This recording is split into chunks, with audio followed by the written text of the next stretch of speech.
Hello students, स्वागत है आपका केमिकल काइनेटिक्स के लेक्चर में। तो लास्ट क्लास में स्टूडेंट्स अपन क्या पढ़ रहे थे?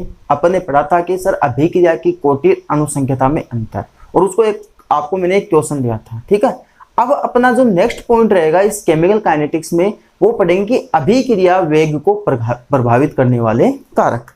क्या पढ़ेंगे अपन? कि अभिक्रिया वेग को प्रभावित करने वाले कारक।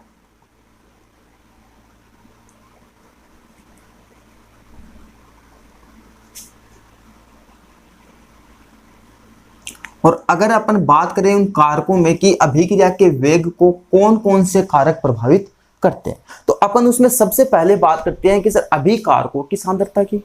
मतलब ये अभिक्रिया के वेग को कई कारक होते हैं, कई फैक्टर होते हैं जो उसको इफेक्ट करते हैं। जैसे अपन सबसे पहले बात करेंगे वो करेंगे अभिकारकों की सांद्रता की।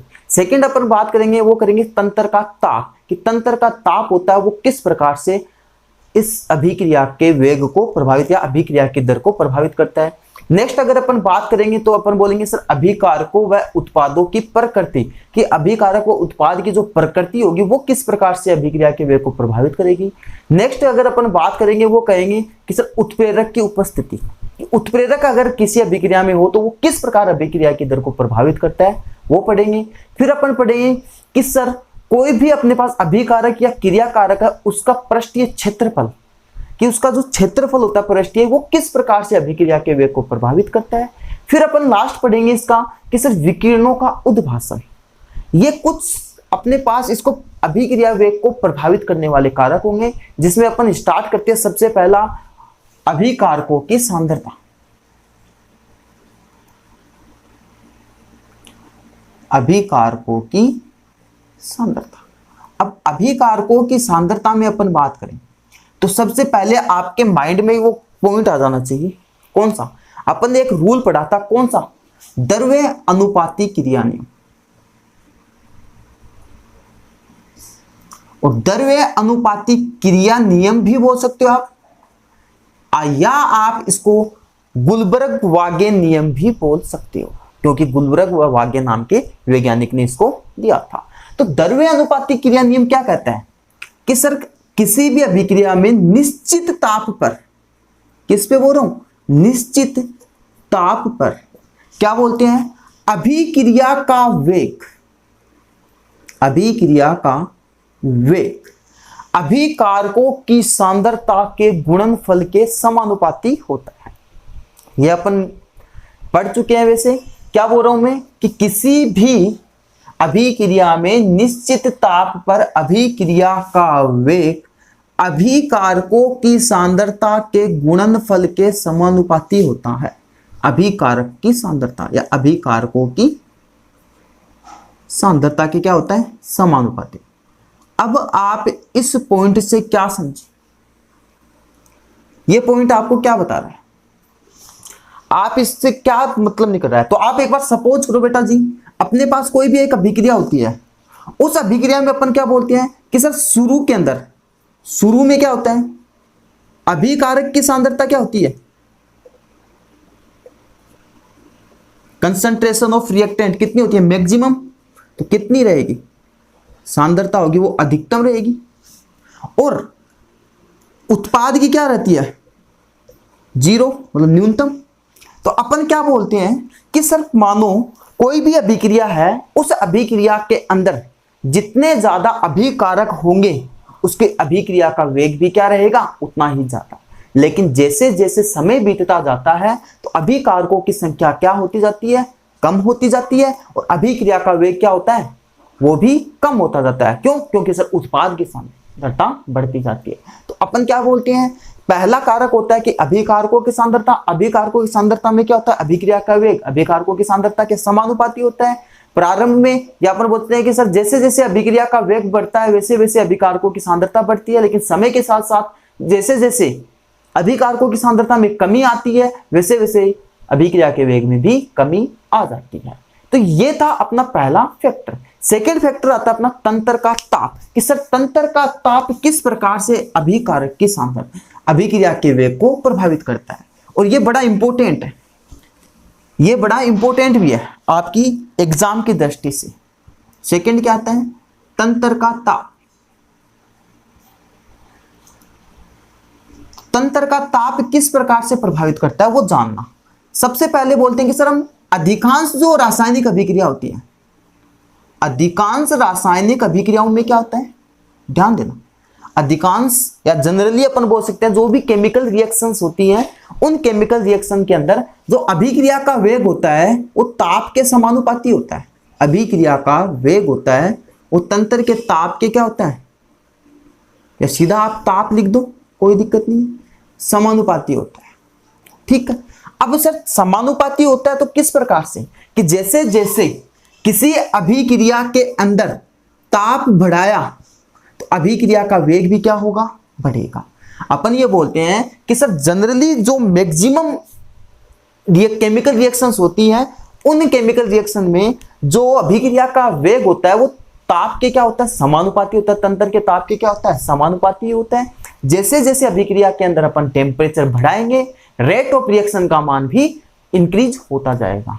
तो इंक्रीज टेम्परेचर करेंगे तो रेट ऑफ रिएक्शन भी इंक्रीज होगी। ठीक है, लेकिन अपन क्या बोलते हैं, इस पॉइंट के आगे ध्यान देना, अपन ये बोलते हैं कि मानो सर हम किसी अभिक्रिया मिश्रण में, क्या बोल रहा हूं, अभिक्रिया मिश्रण में अगर 10 डिग्री सेल्सियस टेम्परेचर बढ़ाते हैं, कितना, 10 डिग्री सेल्सियस टेम्परेचर, तो अभिक्रिया का जो वेग होता है वह 2 से 3 गुना बढ़ जाता है। क्या बोल रहा हूं, अगर हम किसी रासायनिक अभिक्रिया के मिश्रण के अंदर 10 डिग्री सेल्सियस टेम्परेचर बढ़ाते हैं तो अभिक्रिया का वेग 2 से 3 गुना बढ़ जाता है। ये क्वेश्चन आपके कई कंपटीशन एग्जाम में भी पूछा गया है। ऐसा सेम ये एक लाइन उठा देता है कि अगर मानो आप किसी अभिक्रिया के अंदर 10 डिग्री सेल्सियस टेम्परेचर बढ़ा रहे हो तो अभिक्रिया का वेग कितने गुना बढ़ जाता है, लगभग कितना, 2 से 3 गुना बढ़ जाता है। नेक्स्ट अगर अपन बात करें सर ये 2 से 3 गुना क्यों बढ़ जाता है, वो अपन बताते हैं कि सर जब अपन 2 से 3 गुना बढ़ने की बात करते हैं तो इनके अभिक्रिया का जो मिश्रण होता है, इस अभिक्रिया मिश्रण के अंदर अणुओं के बीच गतिज ऊर्जा होती है वो बढ़ जाती है। क्या बढ़ जाती है, गतिज ऊर्जा बढ़ने के कारण अभिक्रिया का वेग होता है वो 2 से 3 गुना बढ़ जाता है। अब अपन इसको एक अलग पॉइंट से समझने की कोशिश करते हैं। कैसे समझते हैं वो देखना। अपन ये बोलते हैं कि सर एक सिद्धांत होता है, अपन पढ़ेंगे भी आगे, अपने इस चैप्टर में आएगा, लास्ट में एक सिद्धांत पढ़ेंगे तो, लेकिन अभी आप इसको थोड़ा समझने की कोशिश करो, जुड़ते जाओ साथ साथ। ये एक सर एक सिद्धांत होता है, संगठित सिद्धांत या टक्कर सिद्धांत। टक्कर वो वाली टक्कर नहीं, 2 बाइक आपस में भिड़ गई, टक्कर हो गई सर धड़ाम, है ना, वो वाले नहीं। टक्कर सिद्धांत या संगठित सिद्धांत, इसमें क्या होता है वो समझना कि सर अगर मानो हमारे पास कोई अभिक्रिया है तो उस अभिक्रिया के अंदर जब अणुओं के बीच में टक्कर होगी तो या तो आप बोल सकते हो सर संगठित दर या टक्कर दर के मान में क्या होगी, वृद्धि होगी कि नहीं। और जब इसके मान में वृद्धि होगी, संगठित दर या टक्कर दर के मान में अगर वृद्धि होती है तो इनके अणुओं की संख्या, कौन से अणुओं की संख्या, सक्रिय अणुओं की संख्या में क्या होती है,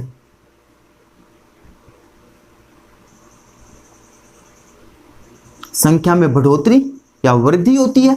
और जब इसके संख्या में वृद्धि होती है तो क्या होता है, ध्यान देना, देखो एक पॉइंट को ध्यान से समझने की कोशिश करो, इंपॉर्टेंट पॉइंट है कि सर संगठित सिद्धांत या टक्कर सिद्धांत के अनुसार जब अणुओं के बीच में टक्कर होती है तो उनकी टक्कर दर या संगठित दर होती है, उसमें क्या होती है, वृद्धि होती है। और वृद्धि होने के कारण क्या होता है कि उनके सक्रिय अणुओं की संख्या, सक्रिय अणु मतलब जो आपस में एक टक्कर, एक सर्टेन डायरेक्शन में कोलिजन कर रहे हैं, टक्कर कर रहे हैं, तो सक्रिय अणुओं की संख्या में भी क्या होती है, वृद्धि होती है। और जब इस सक्रिय अणुओं की संख्या में वृद्धि होती है तो क्या होता है कि सर जो क्रिया कारक होता है, क्रिया कारक, उसका उत्पाद में परिवर्तित होने की जो दर, क्रिया कारक है उसके उत्पाद में परिवर्तित होने की दर बोल सकती हो, या क्रिया कारक से उत्पाद होगा वो अधिक बनेगा, और जब क्रिया कारक से उत्पाद अधिक बनता है तो उसके अभिक्रिया वेग या अभिक्रिया की दर क्या होती है, बढ़ जाती है। समझे इस चीज को क्या बोल रहा हूं? ध्यान देना, एक बार दोबारा रिवाइज करवा देता हूं इस टेम्परेचर वाले इफेक्ट को, कि सर तंत्र का ताप होता है वो अधिकांश अभिक्रियाओं के अंदर अभिक्रिया का वेग होता है, वो तंत्र के ताप के क्या होता है, समानुपाती होता है। यदि किसी अभिक्रिया मिश्रण में 10 डिग्री सेल्सियस टेम्परेचर बढ़ाते हैं तो उस अभिक्रिया के अंदर उसके अभिक्रिया का वेग 2 से 3 गुना बढ़ जाता है। क्यों बढ़ जाता है? क्योंकि सर उसके अणुओं के बीच में क्या होती है, गतिज ऊर्जा होती है, वो बढ़ जाती है। इसी को अपन पढ़ते हैं संगठित सिद्धांत या टक्कर सिद्धांत के अकॉर्डिंग, कि सर संगठित सिद्धांत या टक्कर सिद्धांत के अनुसार कि अणुओं के बीच में जब टक्कर होगी तो संगठ दर या टक्कर दर होगी, उसमें क्या हो जाएगी, वृद्धि हो जाएगी, जिससे सक्रिय अणुओं की संख्या में भी क्या हो जाएगी, वृद्धि। इससे क्या होगा, क्रिया कारक होगा वो उत्पाद में तेजी से परिवर्तित होगा, और जितना तेजी से परिवर्तित होगा अभिक्रिया का वेग या अभिक्रिया की दर उतनी ही ज्यादा होगी। अरे जितना जल्दी परिवर्तित हो जाएगा अभिक्रिया की दर उतनी ज्यादा हो जाएगी। तो सेकंड अपना था तंत्र का ताप। थर्ड अपना आता है अभिकारक या उत्पाद की प्रकृति। कौन सा? अभिकारक या उत्पाद की प्रकृति। तो देखो इसको,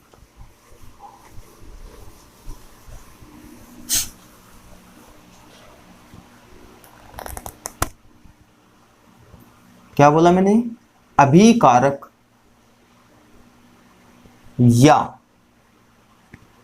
उत्पाद की प्रकृति। तो समझना इस पॉइंट को कि सर ये अभिकारक और उत्पाद की प्रकृति किस प्रकार से अभिक्रिया के वेग को प्रभावित करती है या अभिक्रिया की दर को प्रभावित करती है। तो जब अपन अभिकारक और उत्पाद की प्रकृति की बात करें तो ये भी एक तरह से अभिक्रिया के वेग को प्रभावित करता है, और अभिक्रिया के वेग को किस प्रकार प्रभावित करता है वो हम जानते हैं। तो सबसे पहले अपन ये बोलते हैं कि सर मानो हमारे पास कोई भी एक अभिक्रिया है, उस अभिक्रिया के अंदर क्या होता है कि सर जो पुराने बंध होते हैं वो तो टूटते हैं और नए बंध होते हैं वो क्या होते हैं, बनते हैं। यही तो अपन बात बोलते हैं कि सर कोई भी अभिक्रिया हो, उस अभिक्रिया के अंदर जो old bond are breaks and new bond are formation, मतलब पुराने बंधों का तो ब्रेक डाउन होता है, टूटते हैं, और नए बंधों का क्या होता है, निर्माण होता है। तो इसी चीज से अपन इसको समझते हैं कि मानो कोई भी अभिक्रिया, अगर मानो उसके अंदर पुराने बंध जल्दी टूट गए और नए बंध जल्दी बन गए, इस बात पे गौर करना। क्या बोल रहा हूं, अगर मानो हमने क्या बोला कि अभिक्रिया के अंदर पुराने बंध टूटते हैं, नए बंध बनते हैं, तो अब मैं क्या बोल रहा हूं, इस बात को सुना कि सर अगर मानो किसी अभिक्रिया के अंदर पुराने बंध अगर जितने जल्दी टूटेंगे और नए बंध उतने जितने जल्दी बनेंगे तो अभिक्रिया का वेग भी क्या होगा, उतना ही ज्यादा रहेगा। और अगर मानो ये काम धीरे हुआ तो अभिक्रिया का वेग भी क्या रहेगा, धीरे। जैसे अपन इसको एक एग्जांपल से समझते हैं। एग्जांपल की अगर अपन बात करते हैं तो अपन क्या बोलते हैं कि सर हमारे पास एक अभिक्रिया होती है NO का NO2 में ऑक्सीकरण। क्या बोल रहा हूं, NO का NO2 में ऑक्सीकरण। ये तो होता है बहुत तीव्र, ये तो क्या होता है, तीव्र, यानी तीव्र वेग से या तेजी से। लेकिन CO का CO2 में ऑक्सीकरण होता है वो बहुत धीमी गति से होता है। धीमा पद बोल सकते हो या धीमी गति से बोल सकते हो। तो ये चीज किस प्रकार से बता सकते हो कि सर इसमें तो क्या हो रहा है कि सर जब बॉन्ड टूटता है, जब बॉन्ड तोड़ते हैं तो एनर्जी देते हैं कि एनर्जी उसको रिलीज करता है वो, या उसको देनी पड़ती है। एनर्जी देंगे तभी तो बॉन्ड टूटेगा। और सब जब बॉन्ड बनाता है तो एनर्जी क्या करेगा सर, वो रिलीज करेगा। तो अपन क्या बोलेंगे कि सर इस अभिक्रिया के अंदर क्या हो रहा है कि जो ये NO है ये जितना जल्दी बॉन्ड बना लेगा, जितना जल्दी बॉन्ड तोड़ लेगा, तो तभी ये क्या होगा, तीव्र पद से। लेकिन ये क्या होता है सर, बहुत ही धीमे पद से संपन्न होता है। तो अपन ने अभिकारक और उत्पाद की प्रकृति किस प्रकार से प्रभावित करती है कि सर मानो कोई अभिक्रिया जितना जल्दी बॉन्ड बना लेती है या बॉन्ड तोड़ देता है कोई भी अभिकारक, तो वो क्या होगा, उतना ही जल्दी अपने वेग को परिवर्तित कर लेगा, मतलब उसका अभिक्रिया का वेग उतना ही ज्यादा हो जाएगा। तो ये चीज थी हमारा तीसरा कारक जो इसको इफेक्ट करता है। अपन ने 3 कारक पढ़े, कौन कौन से सर? पहला अभिकारकों की सांद्रता, दूसरा तंत्र का ताप, तीसरा अभिकारक या उत्पाद की प्रकृति। अब जो अपना नेक्स्ट पॉइंट आता है वो आता है उत्प्रेरक की उपस्थिति। क्या आता है? उत्प्रेरक की उपस्थिति। अब उत्प्रेरक की उपस्थिति किस प्रकार से समझेंगे अपन?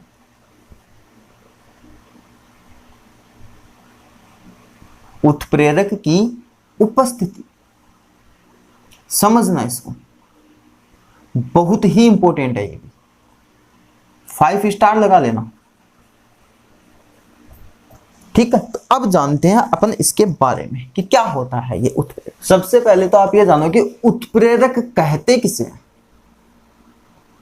क्या जानना है अपने को? उत्प्रेरक कहते किसे हैं। तो आप वैसे ये परिभाषा पढ़ते आए हो, क्या किसे कहते हो कि सर वे रासायनिक पदार्थ जो अभिक्रिया के वेग को क्या कर देते हैं, परिवर्तित कर देते हैं, लेकिन अभिक्रिया के अंत में स्वयं क्या रहते हैं, अपरिवर्तित रहते हैं। क्या बोल रहा हूं कि वे रासायनिक पदार्थ जो अभिक्रिया वेग को क्या कर देते हैं, अभिक्रिया वेग को तो कर देते हैं परिवर्तित, लेकिन स्वयं अभिक्रिया के अंत में क्या रहते हैं, अपरिवर्तित रहते हैं। क्या कहलाते हैं? उत्प्रेरक कहलाते हैं।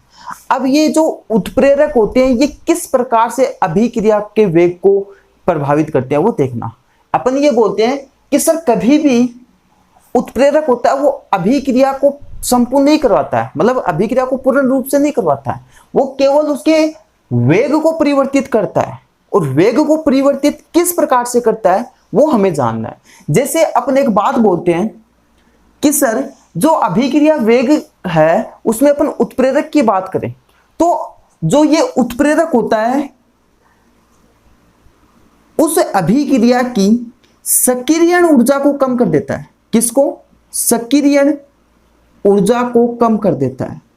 और इस सक्रियण ऊर्जा को अपन डिनोट करते हैं ईए से। किससे लिखा जाता है? ईए। ईए क्यों? Activation energy. ए का मतलब एक्टिवेशन, ई का मतलब एनर्जी। एक्टिवेशन एनर्जी है इसलिए इसको अपन ईए से रिप्रेजेंट करते हैं। अब आपके सामने ये एक नया वर्ड आया है कि सर ये ईए सक्रियण ऊर्जा क्या होती है, तो आप एक सिंपल सा, अपन आगे भी आएगी हमारी ये सक्रियण ऊर्जा, आप एक बार इसका सिंपल सा अर्थ समझ लो कि कहते किसे हैं कि सर वह ऊर्जा या वह न्यूनतम ऊर्जा जो क्रियाकारक को उत्पाद में परिवर्तित करने के लिए आवश्यक हो।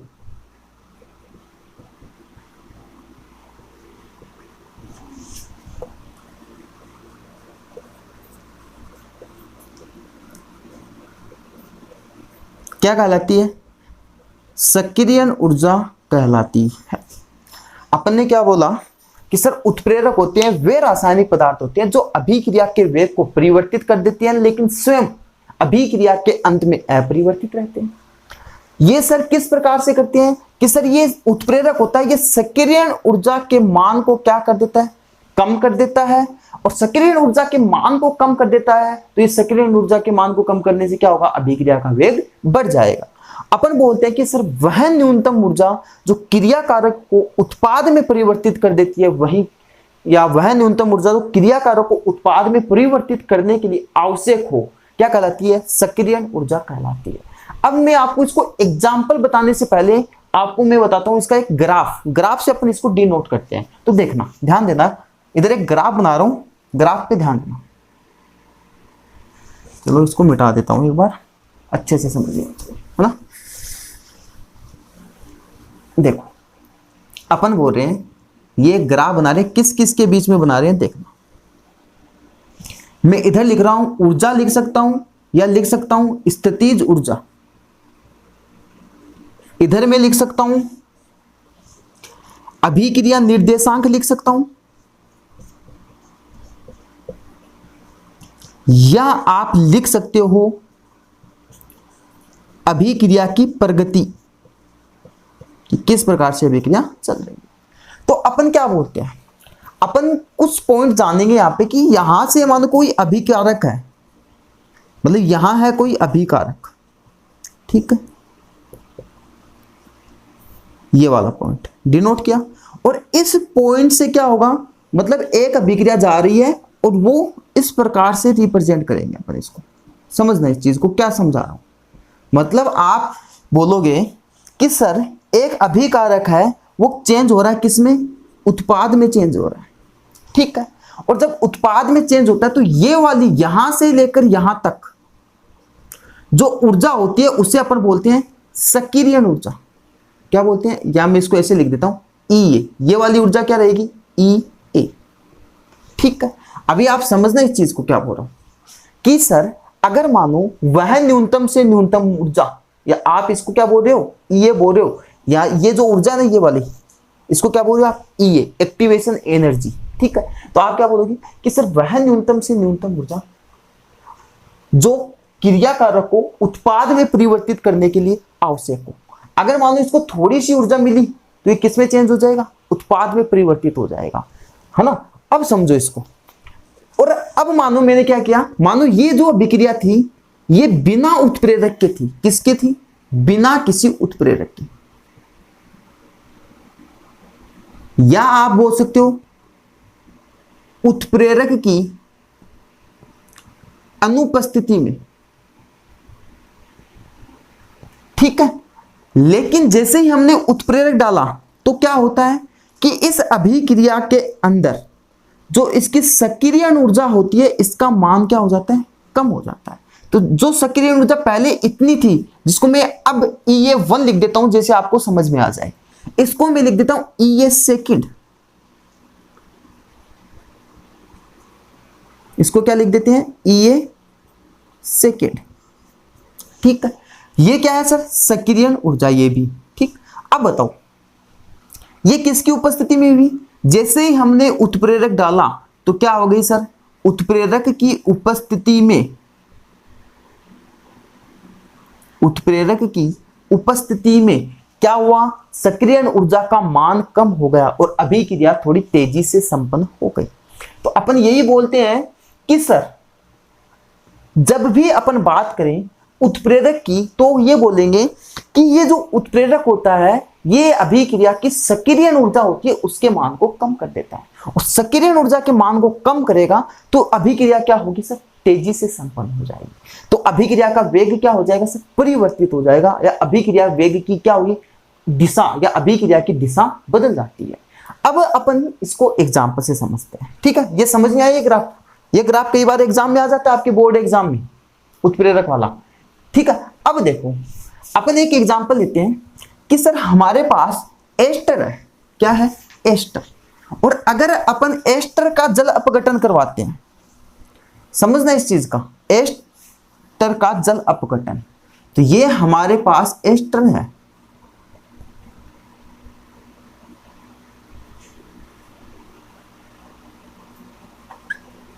अगर अपन इसका जल अपघटन करवाते हैं HOH, ठीक है, तो हमारे पास क्या होता है, हमारे पास बनता है CH3C double bond OH plus C2H5OH, carboxylic अम्ल, और साथ में यानी कार्बोक्सिलिक मैथ एथिल, जो दो कार्बन हो गए ना, और ये हमारे पास हो गया एथेनॉल।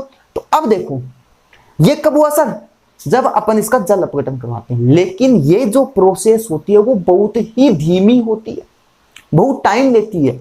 लेकिन जैसे ही हम इस अभिक्रिया के अंदर तनु अम्ल डाल देते हैं, क्या डाल देते हैं, तनु अम्ल डाल देते हैं, तो ये अभिक्रिया बहुत तेजी से संपन्न होती है।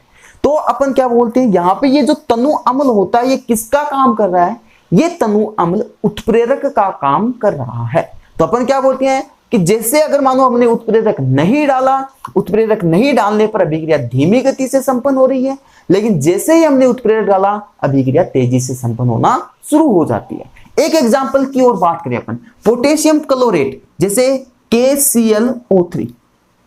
ठीक है, इसका अगर अपन इसकी अभिक्रिया करवाते हैं तो ये चेंज होता है KCl प्लस O2।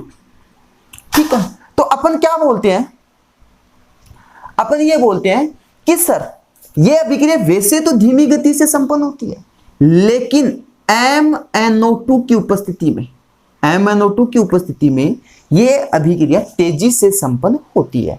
तो उत्प्रेरक क्या करता है, अभिक्रिया को तेजी से संपन्न करवाने का काम करता है। तो अपन ने 4 कारक पढ़ लिए। पहला अपन ने पढ़ा था अभिकारकों की सांद्रता, दूसरा अपन ने पढ़ा था तंत्र था, तीसरा पढ़ा था अभिकारक उत्पाद की प्रकृति, चौथा उत्प्रेरक की उपस्थिति। अब अपना जो नेक्स्ट आता है 5 नंबर, वो आता है क्रियाकारक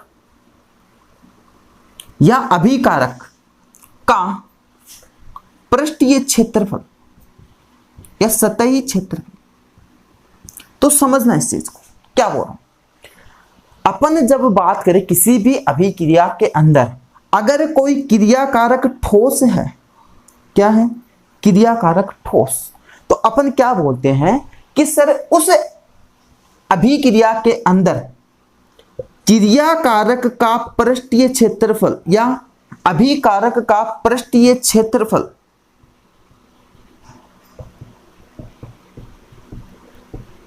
अभिक्रिया के वेग के समानुपाती होता है। किसके समानुपाती होता है, अभिक्रिया के वेग के समानुपाती होता है। इस चीज को समझना, अगर मानो हमारे पास कोई क्रियाकारक या कोई अभिकारक अभिक्रिया के अंदर ठोस है, तो उसका जो वेग होगा वो उसके अणुओं के आकार पर निर्भर करेगा। किस पर, अणुओं के आकार पर निर्भर करेगा। और अणुओं के आकार पर जब निर्भर करेगा तो क्या होगा, समझना इस चीज को, ध्यान दो। अणुओं के आकार पर निर्भर करेगा तो जितने छोटे अणु या जितने छोटे कण होंगे अभिक्रिया का वेग उतना ही ज्यादा होगा। इस चीज को आप दूसरे तरीके से भी समझ सकते हो।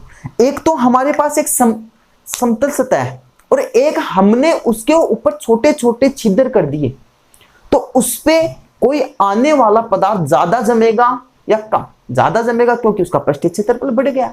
लेकिन अपन इस चीज को यहां पे लगाएं, हमारे पास एक मोटी लकड़ी का टुकड़ा है, एक लकड़ी का बड़ा टुकड़ा है और उसी लकड़ी का अपन जलाएं, और एक दूसरी तरीके से कि सर अगर मानो उस लकड़ी को अपन छोटे छोटे टुकड़ों में जलाएं तो ज्यादा जल्दी कौन जलेगा, मोटा टुकड़ा या छोटे छोटे टुकड़े, छोटे छोटे टुकड़े जल्दी जलेंगे।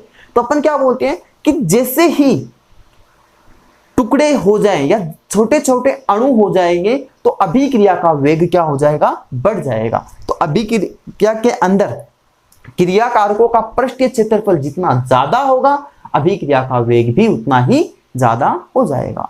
नेक्स्ट अगर अपन बात करें तो अपन बोलते हैं विकिरणों का उद्भासन। क्या बोलते हैं, विकिरणों का उद्भासन। नेक्स्ट आता है 6 नंबर, वो आता अपना विकिरणों का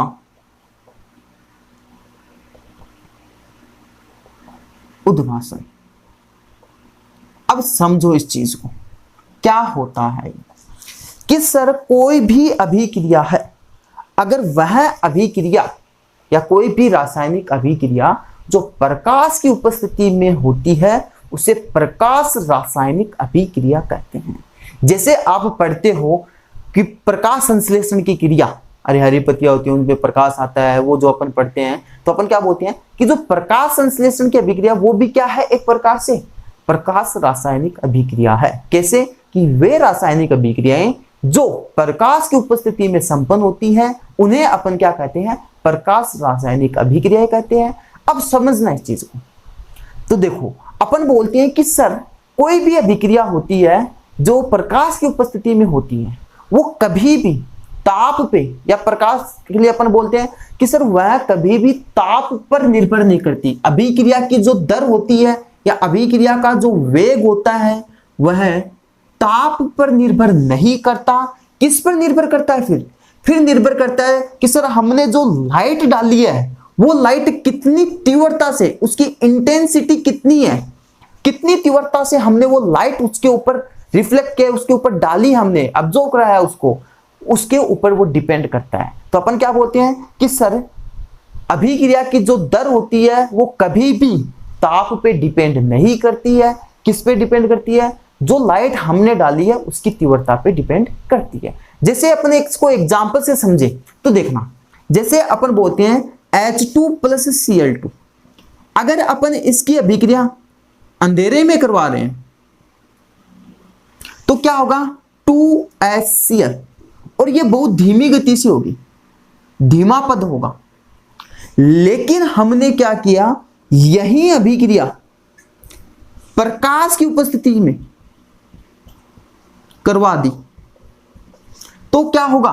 बनेगा तो 2HCl, लेकिन वो 2HCl बनेगा, वो बनेगा विस्फोट के साथ, तेजी से बनेगा और विस्फोट के साथ बनेगा।